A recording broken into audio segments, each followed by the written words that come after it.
You were one of the people responsible for organising January 6th. I got wrecked on that one, I'm not gonna lie. When Trump started out, they reached out to me and asked me to be like a strategic advisor. If you're going to be politically outspoken, you need to have at least a basic understanding of crypto. Having Bitcoin could save your life. Hi guys, and welcome to What's the Meta. I'm your host, Ryan S. Gladwin, and we're here with Dustin Stockton, the man known as the Godfather of Political Finance. How are you, mate? Good, man. How are you, Ryan? Pleasure to be here. To start off, how did you get this sort of title of the Godfather of Political Finance? Tell me about your background in this scene. Well, so how I actually came to crypto is, I think, one of the reasons that we need crypto. I was a fairly well-known Trump activist. I worked with Steve Bannon, the Tea Party movement. I was Newt Gingrich's chief copywriter and debate coach when he ran for president in 2012. I did $25 million GoFundMe that built Trump's prototype border wall. And 2 months before the 2020 election, I was raided by the US government, like in the middle of the night, held at gunpoint. And the same day, me and my wife were debanked. We were put on what's called the politically exposed persons list. And that meant that I still don't have a bank account. No bank account, no credit card, no debit card, no Cash App, no PayPal, no Venmo. I mean, literally basically banned from the entirety of traditional finance. And luckily for me, I bought my first Bitcoin in 2012. I had kind of 1 foot, or maybe even just like I had my big toe in the water of crypto. But obviously, without being able to bank, I needed something to be able to support my family, to pay my bills. And so I dove head first into crypto, like all the way. Just to rewind a little bit, why were you raided and why were you debanked? What exactly happened there for that to take place? I've never been accused or indicted of any crime. I've never had to face any trial over all of this stuff. Some of the people who did the project with me at the wall were, and I was subpoenaed to provide information, but I've never even been accused of a crime. So that the debanking, the raid was over the wall, and the debanking happened randomly the same day. What's the wall? So we built the wall. I'm the co-founder of. We raised $25 million on GoFundMe to build President Trump's border wall. And then 4 months later, we built the prototype for Trump's wall, $14 million structure on an international boundary in Sunland Park, New Mexico. And I guess that building was illegal. Well, what they say is that the founder, who's a triple amputee, had said that he would not personally profit or make any money as part of the project, and ended up making some money on one of the a merchandise, one of the side revenue streams, and therefore somehow the donors were defrauded. The issue is that they've never produced even a single donor who says that they were defrauded. I've stayed in touch with our donors who think that we're madmen and heroes for somehow pulling off building the structure that we built. Okay. And it's still up. So it was sort of like a dodgy charity allegation is what's being thrown towards you guys. A misappropriation of funds, I guess. And again, not at me. If they could have got me, they desperately wanted to. I was very upfront with people the whole time that I would take a market reasonable salary and that I expected to be paid for the work that I put in. Even with the triple amputee, we would walk back some of his over-the-top statements. That's the technicality of what they went after him for. And you think that is the reason why you were debanked, or you think maybe it's related, at least? I mean, again, armed agents hold me at gunpoint in the morning and give me a subpoena. And the afternoon, not just one bank, all of my banks shut me down at the same time.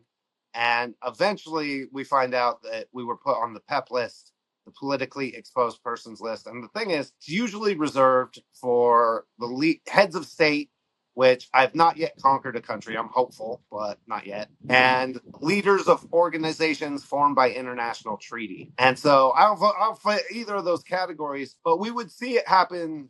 We were kind of the canaries in the coal mine on this. And we started to see it more and more with the Canadian trucker convoy in Canada. And with people, one of the attack vectors for people who are politically outspoken is to shut them out of the traditional economy. For me, it ended up being a blessing because I dove headfirst into crypto right at the beginning of the bull run in 2021 and did phenomenal with it. I started to think about the other ways that we could use tokens in order to change how campaigns are financed and run. And so my long-term big vision is actually to decentralize campaign finance. I think what we're witnessing in meme coins is actually going to be very similar to the way that future campaigns fund themselves and fund their activity and form communities around their campaigns. When I look at like what we're doing with MAGA or what we're doing with Prey, and I compare that to what I've done with political campaigns professionally my whole life, the overlap is pretty incredible. MAGA and Prey, as you just mentioned, are two tokens that I don't know if you've launched, but you're involved in the promotion of these tokens. Not everyone who's watching this will actually know about your history, so I thought it'd be good to give some context. And correct me if I'm wrong at any point in this, but you were one of the people that were responsible for organising January 6th. Sort of as you were leading up to the event, you sort of lost control of what was going on a little bit, and you sort of backed out of it and led a smaller event the day before. First off, was I correct with that? It's not quite accurate. So I was the lead organizer of what was called the March for Trump, which through the big DC rallies and 2 national bus tours that culminated in January 6th, I was the lead organizer of the event, legal permitted event at the Ellipse on January 6th. But I did not go to the Capitol in any way because I had serious concerns in the lead up to January 6th about what would happen if people went to the Capitol. And as the person who's been in charge of logistics and security and first aid and water and all of the things that go into like bringing 1 million people together, I knew that none of that was in place at the Capitol because I had requested and begged to be able to like do that and been denied. And so when people started to go to the Capitol, I knew it was going to be bad news. Just quickly on that, how was it for you as someone who didn't attend but played a role in the rally even existing in the first place? How did that feel for you when it was all going down? Terrible, man. Like I knew right away that my life was going to be dramatically upturned for the worse. And remember, 3 months prior, 4 months prior to January 6th, August 20th, 2020, I'd been raided and deep. So my life was already like on the fritz. And then I go and I'm organizing these events and I have a 15-year record of putting peaceful events together. I wake up and I see the violence and I see the craziness and everything going down. I knew right then that it was going to be a very, very rough set of years ahead of me. And right with I had to testify for more than 8 hours in front of the January 6th committee. I've been dragged in the media almost every day for 3 straight years. And for me, I am so lucky that I had crypto because crypto allowed me to put my head down, kind of like lower my profile as best I could while dealing with all this other stuff and do something that I'm passionate about and I believe in. At that point, had you started investing in meme coins and crypto and stuff like that, or had you only just kind of started? Yeah, so I bought my first Bitcoin in 2012. I think $3.87 a coin. When it ran to 500, I actually bought it drunkenly at a party. Some of my libertarian friends had like convinced me on the spot, like go buy myself some Bitcoin. And like I did, and I forgot it even existed. And I saw it go to 500, and I'm like, I think I have some of that magic internet money. Like, come on, big money. And it took me like 2 weeks to get my Coinbase account like figured out and like get into it. But sure enough, I had 700 Bitcoin and I sold it for a very nice, healthy like profit that I was very, very, very excited about. And then learned the hard lesson about keeping a moon bag. But I kept one toe in crypto. So I would buy like the big ones. So I had a decent stack of Bitcoin. I had some Ethereum. I had some XRP. I had some Tron, right? And I would kind of like, but I wasn't reading white papers. I wasn't in the trenches, if you will. Once my political life like shut off, it was so radioactive. It's not like I could get a job. I didn't have a bank account. Big dragged in the media as like the lead insurrectionist. So I really just dove into crypto and full time. I was really a pretty heavy leverage trader. Don't do that, kids. It's a bad idea. Yeah, Don't use leverage. I was just about to say that. It's a bad idea. I got wrecked. Like I had the crazy run up and got wrecked like everybody else with the FTX Luna. Just craziness that went down. But I always had this idea about the new use case for political tokens. I led the CTO of my first meme coin, which was Hunter Biden's laptop. We ran laptop all the way up to 10 million. Made some mistakes along the way. You learn about calls and influencers, and right, it's why almost all the charts look the way they do. Just continued to grind and stay at it, and then it happened. So because I was doing laptop, and laptop was in the millions of dollars market cap wise. When Bowden went, I got into Bowden like sub 50K. Somebody had given it to me. When Trump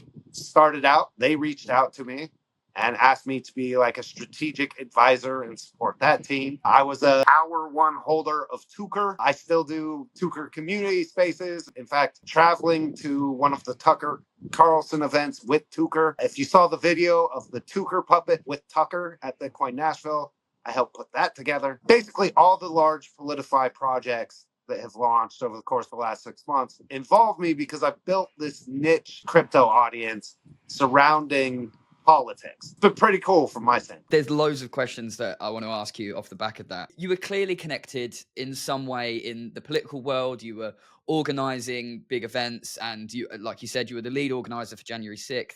Did that sort of help you in any way when you entered the world of crypto? Sort of, look, I've been able to organize something like January 6th. Look, I'll be able to organize things for your project. Yeah, absolutely. So, like I said, with the skill sets, the fact that I've been able to bring millions of people together for live events, the fact that I was able to crowdfund $25 million to go build a border wall, those are very similar mindsets and the skills that you need to convince somebody to come like join your project. One of the hardest parts has been convincing my political people to adopt crypto. And it's almost funny because if I was asking them just directly to like donate money, it would have been easier than the last 3 years of convincing who I lovingly refer to as the Tea Party grandmas, like how to buy and swap for tokens that like I'm really passionate about, right? So I've been through this entire process of like, no, Gladys, you should not have 18 words on your seed phrase. That does not make sense. Like we did not send you to somewhere, right? And helping people on board. So I've had this like process of trying to convince people who were suspicious about crypto to like on board and get involved. And obviously that's like a serious responsibility, making sure that these people have a good first experience when they get involved. All of the security aspects and trying to balance not scaring them with showing them the ropes of not getting drained and not connecting their wallets and other things. It's been interesting to like see the mix. If I look at the demographics of my like audiences, it's almost half like Tea Party, right-wing political people, and half crypto bros and degenerates. Mixing those two worlds together has led to some fun moments. One of the interesting things about meme coins is it weirdly is a good onboarding tool. It does work. One of the things I'd really like to speak to you about that you just mentioned was you said you're brought on as a strategic advisor to the Trump meme coin, which is a Donald Trump meme coin that is intentionally misspelt his name. What does that role even entail? How are you advising a meme coin project, and why are you particularly well positioned to do that? Well, one of the first things that Bowden had run up and was much further ahead. And the team came to me, asked, like, how can we break through when it seems like Bowden is taking all the oxygen out of the room? I helped put together like a plan for them to be able to break through, including getting mainstream media attention and putting out press releases. And you can really see, like, when I came on, there was a shift in the content strategy that was fairly significant, which is they started to lean into like Trump as Trump, but like the cartoonized version, but not the version that was anti-Trump, but was more pro-Trump, but still like poking fun at it. You know what I'm saying? And so with content strategy, with media strategy, with in real life events, with some of the like back end portions, navigating the markets and influencers and structure, things like supply control, whale relationships, on all of those things. Because of my role with so many different projects, I've built up a pretty broad ranging skill set to bring to like leadership any meme token. You also mentioned that you were an early investor in Bowden, and this is something that I've never invested in, a political meme coin. That's not my space. I don't really 100% get it. I've got on board too. Yeah. One of the things that I was curious about is, I mean, you're clearly a MAGA head. Why were you investing in a Joe Biden token early on? Bowden Token was making fun of Joe Biden. Bowden portrayed Biden as a senile, diaper wearing dork who ran around sniffing kids. And so the funny thing was, there weren't really any pro Democrat tokens. And I think it's largely a result of the fact that the Biden administration has been so hostile to crypto. If you're in crypto and you follow the politics of crypto, you know that the SEC and Gary Gensler and Janet Yellen and Elizabeth Warren and the Democrat Party has been really hostile to our industry. It wasn't really a Biden token. It was really just a really fun way to make fun of Joe Biden. The one thing that I would say about Bowden is, as we saw, as soon as he dropped out the race, the token like plummets to pretty much nothing now. I don't even know if people still invest in that token. For that reason, I always sort of saw these meme coins as a bet that that person would win the election, or they would at least be able to go on to the election and then you sell during that. Is that not something that sort of came into your mind, that it sort of feels like a bet on at least he'll get to the next term? Yes and no, which is in the meme coin space, we understand that tokens come and go very quickly. That, right? Token today, gone tomorrow, and people chase whatever new, exciting, interesting thing.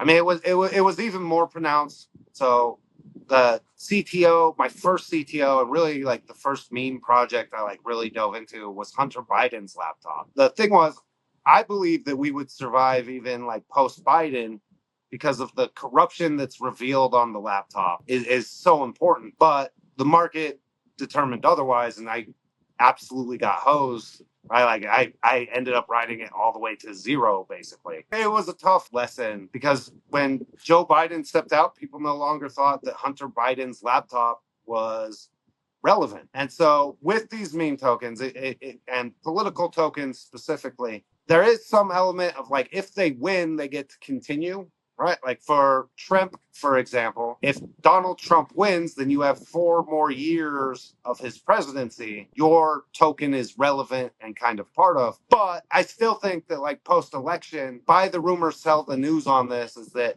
everybody kind of anticipates that the election is going to be like a cutoff for political tokens. And it's why I think that we're seeing a lot of consolidation around some of the tokens that aren't as directly like political candidate, but political commentator. So like Tucker, for example, and some of the tokens that are making fun of the media and the way the media covers politics, I think those have the ability to be very long-term. It's also why, like for me, MAGA is a big deal because, and I love the Trump tokens. I was in the OG Trump token from day one. The Trump meta has been like my go-to wheelhouse. But for me, the $ MAGA as a movement inside the Republican Party, inside American politics, I think goes on beyond the election. And so for me, it's one that I think has more long-term play. But with meme coins, you have to dramatically shorten your window of how long you expect them to stay relevant and stay large. Yeah, definitely. I mean, as much as Trump is the biggest meme in the world right now, if he loses the election, I personally see Trump-related tokens taking a significant hit, let's say. As you're a self-defined MAGA head, I'm interested to hear your thoughts on some of the Trump-related movements in meme coins. Obviously, we've had the Trump-endorsed or the Trump-licensed NFT projects, and now the World Liberty Finance project seems to be on the horizon, although we're not 100% sure what's going to happen there. What I'm more interested in is the meme coins. So one of them, DJT for Donald J. Trump, launched by Martin Shkreli, and he said that Baron Trump was part of launching the token. There was a whole fight about that online. There was a whole mania around it. What's your take on that token? Oh my God. So just to give you some context, Donald Trump Jr., Andrew Tate, Dan Bilzerian, I was on both the panels that they did around another like meme token around the same time. And all of a sudden, Shkreli comes out with the Barron Trump token, and it starts like cannibalizing these incredible Trump projects like the OG Trump token and the MAGA project, right? Everybody's like, oh, I want to go buy the official one. I reached out to my contacts in Trump world. Yeah, no, that's not what's going down here. I had to spend like the next 4 days of my life in Mario's space and in all these other spaces fighting with Martin Shkreli, the farmer bro, about like whether or not he was being real with people. My friend LJ, who is recording producer and very close with the Trump family as well, made a bet with Shkreli for $100,000 and deleting your social media account about whether or not Shkreli would have a mainstream news article written by August 21st, I think was the deadline.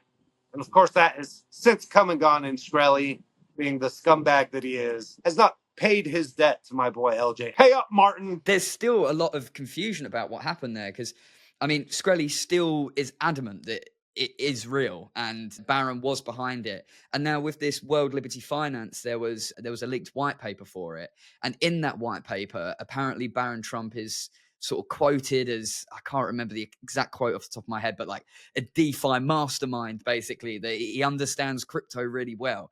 Do you think Barron Trump is really this sort of evil genius behind the scenes? Barron Trump really is interested in crypto and is involved, as a lot of like kids his age are. Obviously, the power of being the 6'11", like ginormous son of the most memeable character in the world, like it's something he's going to have to get a feel for. With that said, I don't believe that he was anywhere close. I think Shkreli took what may have been 1 or 2 conversations, spun that into like, oh, this is Barron Trump's baby, and like a whole idea, right? I don't believe he ever had the kind of access or proximity or tacit agreement to launch TJT that Shkreli has played. Without a doubt on that, that has played itself out entirely. As far as the World Liberty Finance, I do know that Barron Trump is interested in helping manage the crypto side of the Trump empire. If there's one thing that he's interested in,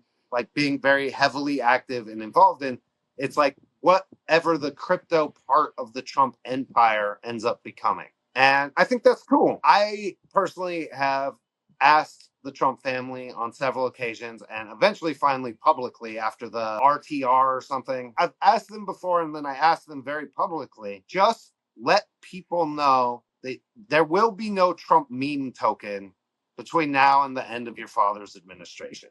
That there is no good that comes from allowing the kind of rampant speculation and scams of the Shkreli variety, right? Like without that clarity, we're not going to know. And people who are your supporters are going to end up having their lunch eaten by people like Martin Shkreli. Put out the clarity. Don't do a meme token. You don't need the money that bad. Like you're going to do better. And what I liked about the Liberty Finance or World Liberty, Liberty, what I like about it is if it really is about like a DeFi protocol, lending protocol that has more to do with stable coins and provides actual utility, that's something that I think would be a wise entry.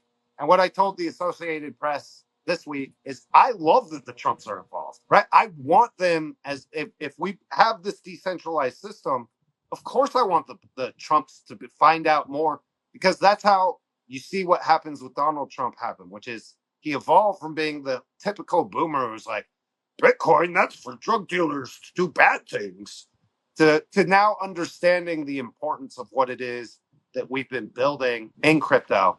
And the more involved they are, the better it's be. And like I said, I've been onboarding like Trump people or trying to for years.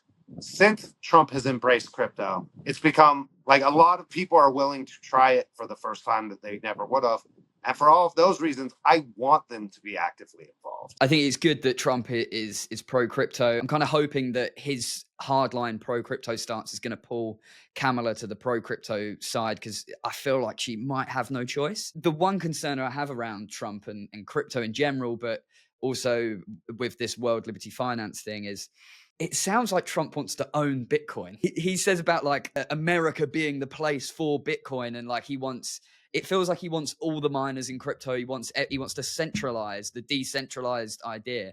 Maybe that comes from him not quite understanding like the ethos of crypto, and him just wanting to embrace it. And then also, I'm concerned slightly if he has a project in crypto that there may be some conflicts of interest that come down the line. But I guess there's conflicts of interest in politics all over the place. Talking of the second Trump-related meme coin, Restore the Republic, that launched, and there was rumors that it was linked to the Trump family, as the Trump sons sort of said that a huge announcement was coming, which was eventually World Liberty Finance. It hit a $110 million market cap in an hour and a half, which is completely unheard of in crypto, like absolutely insane. And then it rug pulled a few hours later, obviously.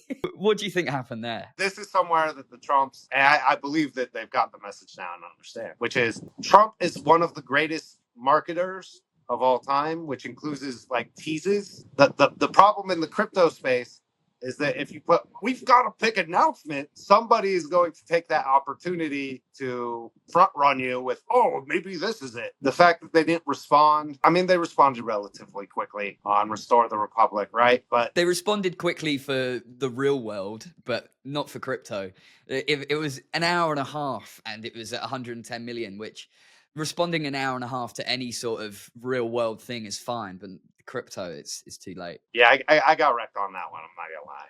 Like I think I got it like 55 million and did not get out this time. So you thought it was real? I told everybody that I thought there was a 25% chance it was real. What gave you that 25% chance? Restore the Republic was actually like technical, like legal name of one of the January 6th organizations that I knew had Trump involvement. So like it was clever that way. Like Restore the Republic was something I'd seen on paperwork. For whatever reason that morning, I'd been talking to like Trump people like late at night, like some of the people in Trump's orbit. We'd been discussing some like non-related things. And then when RTR dropped, everyone went radio silent. Like, I'm like, is this it? Please tell me. I need to know, right? Like, and so and everyone went radio silent. To be honest, it's not weird for people to not get back to you in an hour at like the prime of like everybody doing their morning meetings. I thought there was a 25% chance it was legit, but that if it was legit and the Trumps were, and it was a unified Trump family behind it, that it was going to billions of dollars. And so a $50 million entry, even if I thought there was a 2/3 chance I would like completely wipe out, which is what happened, throwing a couple $1,000 at it on the chance that it was the official Trump token seemed like a worthwhile investment. I know a lot of people got wrecked on that one. It wasn't just you. We're still sort of trying to figure out what happened there, because yeah, there was a lot of misinformation around it.